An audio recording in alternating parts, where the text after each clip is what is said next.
In the previous episode, some studies that have shown real changes in the gut flora and in the metabolism, they're studying 28 grams of resistant starch per day. They're feeding people potato starch, this kind of thing. Getting that from this cooked and cooled potato white rice thing, that's gonna be your whole food for the whole day. You're not gonna have any. We need to also get it from a diversity of vegetables. Even though the amount of resistant starch will be negligible, there will also be the whole spectrum of fibers, which are also important for those bacteria. welcome to Reinvent Healthcare, a podcast for health and wellness practitioners passionately committed to transforming our current broken, disease-focused system. Your host, Dr. Rita Marie Los-Calzo, is devoted to helping you get results with complex health challenges like autoimmune, hormonal imbalances, and chronic health challenges caused by nutritional and lifestyle-induced imbalances.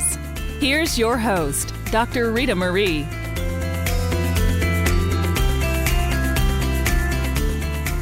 Welcome back to Reinvent Healthcare, the podcast for health and wellness practitioners who are passionate about making a difference. On today's episode, we're going to explore the foods that support a healthy immune system. In the current state of the world, this is a much needed topic. If everyone understood how to support immune function using food, I believe there'd be much less infectious disease and autoimmune disease. As health and wellness practitioners, it's our duty to educate and empower the people who seek our help so they can balance their immune systems and protect themselves from all the microbes that might be floating around, and also against the immune system attacking itself, as in autoimmune conditions. Many of the clients we will encounter in practice have immune system imbalances that occur as a result of nutrient deficiencies, stress, blood sugar imbalance, gut dysfunction, and lack of movement.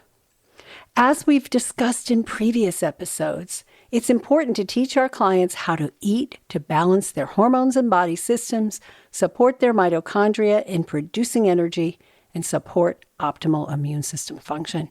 So let's get started in looking at what kind of foods support optimal immune function. It's really important that we know how to serve our clients and to support them in choosing foods, right?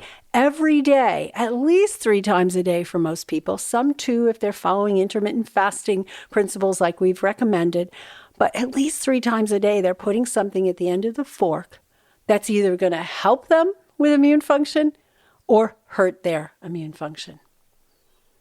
So let's start with talking about the things they shouldn't be eating, the things that actually hurt their immune systems. Well, we obviously have heard of sugar.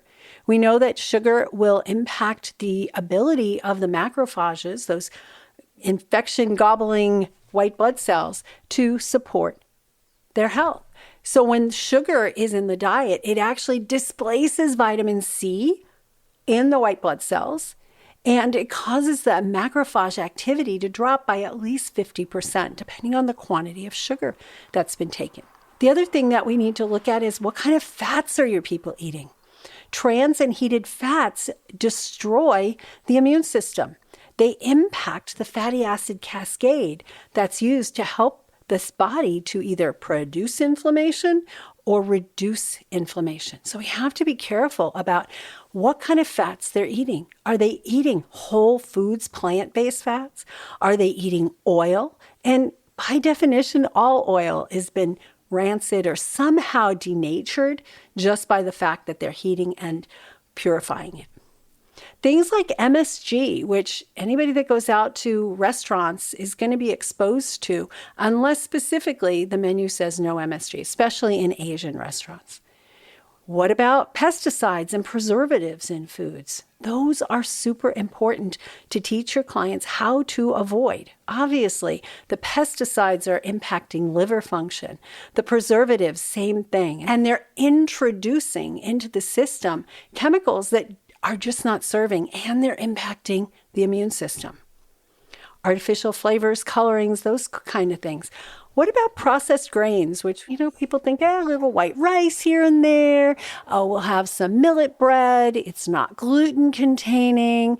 And they think they're doing themselves a service. We need to teach them that that's not doing themselves a service, because what happens with flour is, because it's processed, because a lot of the nutrients are taken out, because it's able to get into the system as sugar very, very quickly, it's the same as eating sugar, or almost the same as eating sugar. So these are the things you need to be teaching your clients to avoid.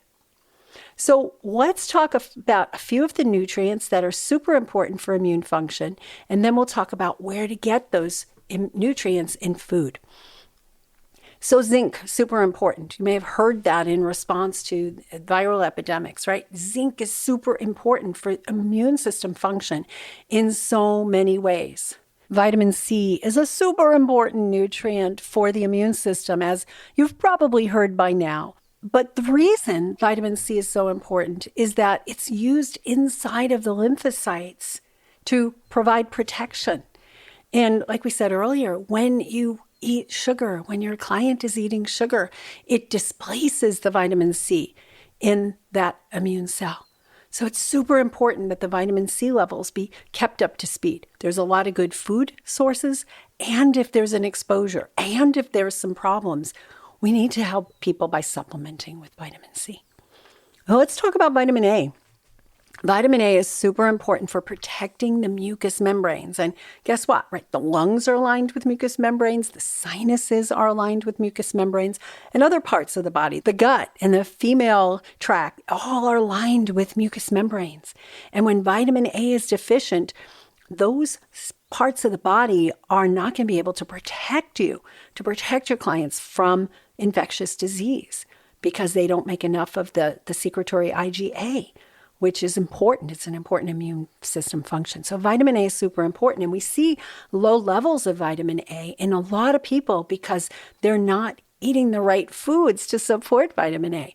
Vitamin A is precursor. Beta-carotene is in all the green leafy vegetables and the rainbow vegetables and a lot of other foods that most people in the Western world don't eat enough of.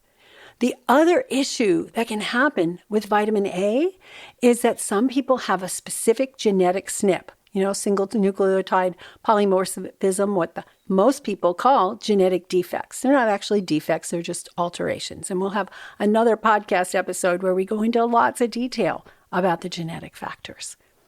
Some of the other nutrients that are super important for the immune system are selenium, vitamin D. Vitamin D is super important because it protects so much of the immune system. And we could spend a whole episode talking about vitamin D and the way it affects. Vitamin D is not found in many foods, mostly in foods from the sea or in cod liver, things like that. But you can get it from exposure to the sun. So in addition to foods to protect, there are activities that can protect. Sulfur-containing amino acids are super important, which means, guess what foods? We have garlic, we have onions, we have broccoli and Brussels sprouts and all the cruciferous vegetables. Those are abundant sources of the sulfur-containing amino acids. So those are the things that we can use and teach people to use to protect their immune systems. And of course, supplementation is always an option. And I totally recommend it when folks are exposed, right? If they're in an environment where a lot of people are getting ill around them. But food is really first. We have to start with foods. So let's talk about some of the foods that enhance immune function. Then we'll talk about some of the herbs, which some of them can be used as foods and some of them are more therapeutic type herbs. So we have to start with foods that are organic, whole, fresh, unprocessed, and nutrient dense. So what are those foods? Well, green leafy vegetables, the vegetables that contain an abundance of vitamin C and beta-carotene, the precursor to vitamin A, and all sorts of minerals. Another really important food that people can incorporate on a regular basis is one we had a whole episode about, the greens from the sea vegetables. So refer back to that episode for more details about why they are so abundant in the nutrients that support the immune system. Algae. Like, how many people do you know that on a regular basis eat algae unless they're already educated? But algae, microalgae, overall algae, is loaded with nutrients that support the immune system and help to bind to toxins and pull them out of the system. Mushrooms, one of my favorites. There's the culinary mushrooms, and then there's the medicinal mushrooms. Things like shiitake mushrooms and maitake mushrooms are super, super abundant in immune support. Garlic, a lot of people say they can't eat because they don't tolerate it, because of some of the components in it. But if you can get people to eat garlic, you can actually knock out an infectious disease over the course of a single day by eating a lot of fresh raw garlic. And it needs to be raw because of the allicin component of it, and that gets destroyed by heat. So you can have somebody make a big old soup, and then right at the end, you crush up like 5 or 6 cloves of garlic and put it in. You mildly heat it, but don't cook it, and then drink the soup. I have a friend who's a health coach, and what he does is he actually peels the garlic cloves and he takes them like supplements. He'll just eat 6 of those at the first sign of any kind of infectious disease coming on, and it knocks it out like that. Really important. Other things that are high vitamin C type foods are things like bell peppers and tomatoes. So if you can help people to get more of their vitamin C from their foods. Ginger and turmeric are anti-inflammatories. They help to suppress the creation of inflammation that contributes to an overactive immune system. So let's talk briefly about the immune system. We're going to have another whole episode on the immune system, the overall aspects of the immune system, the innate immune system, and the acquired immune system. But for now, just know that some of these herbs that you can take will support the immune system in regulating itself, in producing the right immune components, the right kinds of chemicals that will kill off bacteria, that will kill off viruses, and create antibodies. We'll talk more about that in that other show. So what are some immune supporting herbs? There's some of these that are used as food that are really good for, can you just put into soups and stir fries? Artichoke is really good immune system support. It supports the liver as well. So artichoke leaf especially, so that's the part that we generally don't eat, but those can be put into a pot and added to a soup. We've got burdock. Burdock looks like a potato that is the shape of a carrot. It has that outside brown kind of a skin that we can wash off really well. But burdock root is an amazing immune support. And it also, again, supports the liver. From the green world, we have dandelion. Dandelion greens are one of the most nutritious foods that people can eat. Unfortunately, most people think of them as too bitter, and they don't.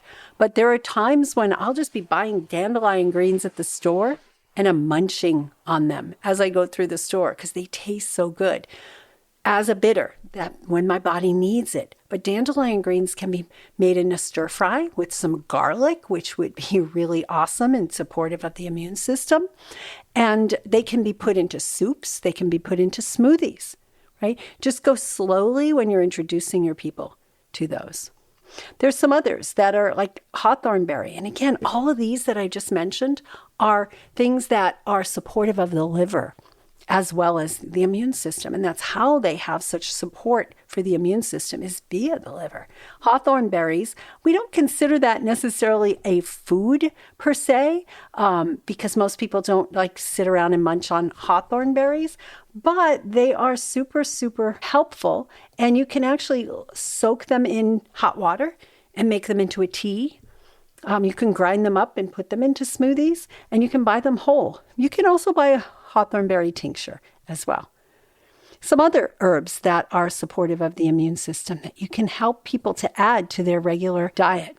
Astragalus. You can buy it as a tincture, but you can also buy the pieces of astragalus. They kind of look like tongue depressors, and you can put them into soups. You can also use them with mushrooms, like reishi mushrooms are super important. And you can get the big pieces of reishi mushrooms and astragalus and put them into and make a broth out of them to really support. And then you can add the vegetables and other kinds of things to them. Another one that, it's been getting popular press lately is elderberry. Really strong for producing antibodies, really good for an antiviral. And again, like hawthorn berries, you can get them as little berries and you can make a tea or a tincture or a lemonade with hawthorn berries in it. Some of the other mushrooms that can be eaten as food, I mentioned shiitake, I mentioned maitake, but reishi, like I said, can be put into soups. And then there's others that can be used not so much as food, but as herbal concoctions, teas and tinctures and things like that. And I just didn't want to not mention some of these. So chaga, it's a really strong immune system stabilizer, and a lot of folks use it in anti-cancer therapy. Some others that you've probably heard of and used a lot is echinacea. It helps to reduce inflammation, it reduces free radical production, and it increases those lymphocytes, the active white blood cells. It also is a strong antiviral because it stimulates the production of interferon. Another one that can be used in foods, and I've used them to make little pick-me-up candies and use them in desserts, is licorice root. Now, not everybody can use licorice root because it can tend to raise the blood sugar in people who are sensitive. But licorice can boost interferon production. In addition, it's really supportive of adrenal function and helps with stress reduction. So these are some of the herbs that can be used both as foods and as medicines. There's a lot more, things like ginseng and ginkgo and things like usnea, which is really good for respiratory infections. Maitake, just to say, they stimulates T cells, NK cells, which are natural killer cells, and those macrophages that I talked about before that get disabled by sugar. So there's so many herbs that you can use, and you can use them in teas and tinctures. You can make capsules from them. You can have people put powders and mix them in water, take extracts, whether they're alcohol extracts or vinegar extracts or even water extracts. I like them in elixirs. I like to make a really potent immune support elixir, and I especially do that whenever I'm exposed to people. If I've been out in public, right, and I'm like people are coughing and sneezing and all that, and I want to protect myself, I'm not only taking some extra nutrients, but I'm making some special elixirs with my maitake powder and shiitake powder and other immune support nutrients. Hemp seeds are great food for the immune system. They provide a fair amount of omega-3 fatty acids. They provide good protein. There's really good stuff. I just want to mention here, and we'll go into more detail on some of the future talks. We're going to have a whole section on immune system. But there's things that are considered immunostimulators and immunomodulators.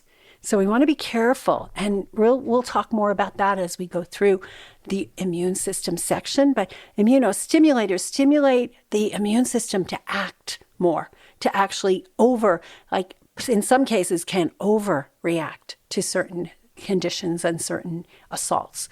And immune modulators are more things that balance the immune system, things like astragalus and ginseng and cordyceps. And the way that reishi and shiitake work are more as immunomodulators, right? So these are good. And sometimes we use immunomodulators in both autoimmune conditions and also in infectious conditions because they modulate. They'll do what the body needs at that time. So let me close with a few others that I really, really like. Number one, for infectious diseases. So things that work really well with people who have colds and flus. Oregano, you've probably heard about that. And I think it might be overused these days, but oregano is a really strong antiviral. Thyme is another really strong antiviral. And even things as simple as basil. Basil can be used to make a pesto. And you can combine it with things like cilantro, which are good for pulling toxins out of the system, and garlic, and whatever else you want to put in there. I typically make a pesto that's a lot of basil, a lot of greens, oftentimes arugula or kale or other greens, whatever I have around, whatever they had at the farmer's market that week. And combine that with some garlic, and I put in some nuts and seeds. Like a typical pesto we think about is pine nuts. but you can actually fortify that with other nutrients from specific nuts and seeds. So I'll typically put in some pumpkin seeds, which are a great source of zinc. I'll put in hemp seeds, which are a great source of omega-3s.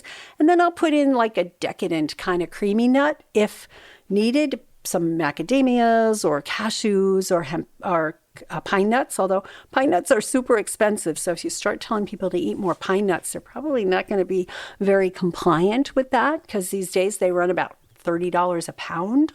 But these are all things that you can include just in a simple pesto. And then if you add some cilantro to that, you've got a really hearty meal. And that can be spread on celery sticks. It can be spread on lettuce leaves, and add some sprouts to it. Sprouts are another super supportive immune system food that most people don't eat on a regular basis. Sprouts, and then those little microgreens, which you can get at most stores, but you can also encourage them to grow their own.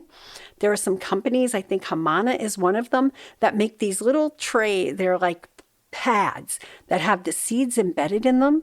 And all you need to do is put them into a specific size tray, push it down, and then in 7 to 10 days, you've got sprouts, these little microgreens, which are loaded with nutrition for the immune system. So this is just an overview. Cinnamon is another one you can use in teas. You can use in desserts, right? Peppermint, really good for the immune system. And these are things that we can encourage people to incorporate. I've got a little handout of all of these foods and lists of these foods that you can use to help your clients in putting together diets that support their immune system. You can download that at reinventhealthcare.com/immune. And in that, we will talk about these foods for the immune system. In addition, other resources we have for you is we're going to do a whole theme, a whole set of episodes on immune system function. And we're going to go into infectious diseases. We're going to have a couple on autoimmune diseases and so much more.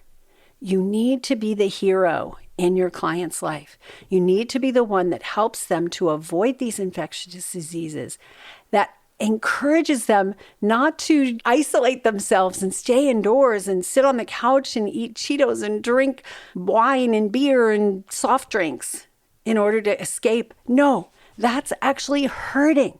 And a lot of what's been done over the last few years to teach people how to avoid infectious disease has been dead wrong. And you can be the one that helps them to truly avoid. So I'll end with just a couple of things that are really important, whether they're suffering from a cold, a flu, or other infectious disease, is they've got to drink plenty of water, half their body weight in fluid ounces.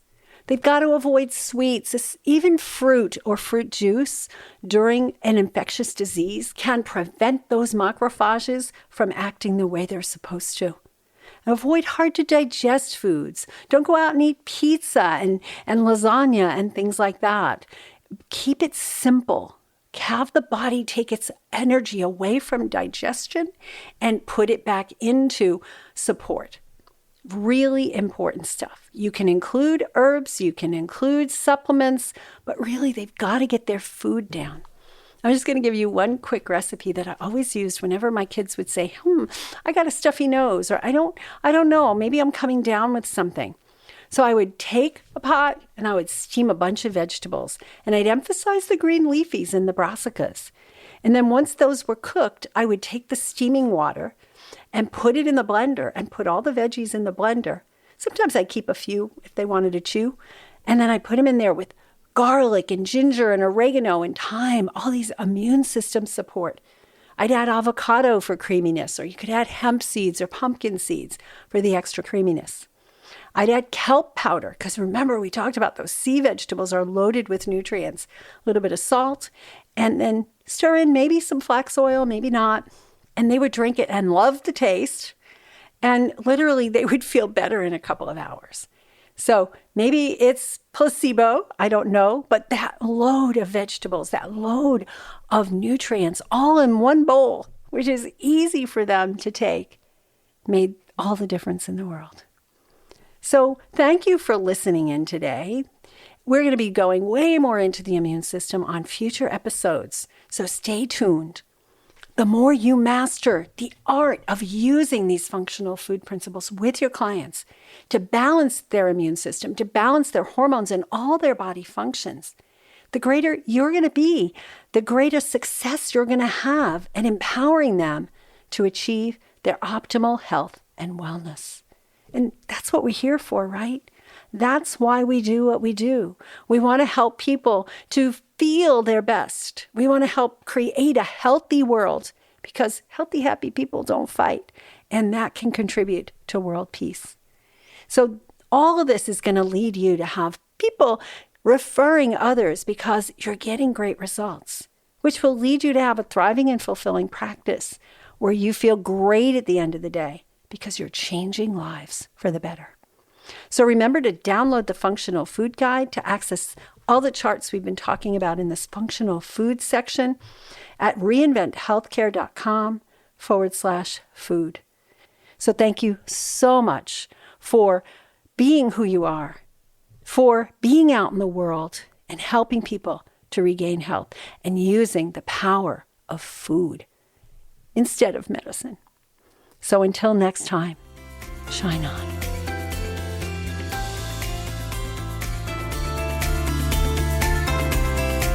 Thank you for listening to the Reinvent Healthcare podcast. Join the movement of practitioners that are guiding people to actually get well rather than covering up their symptoms. Connect with us at reinventhealthcare.com to access resources and tools that will empower you to create a thriving health practice.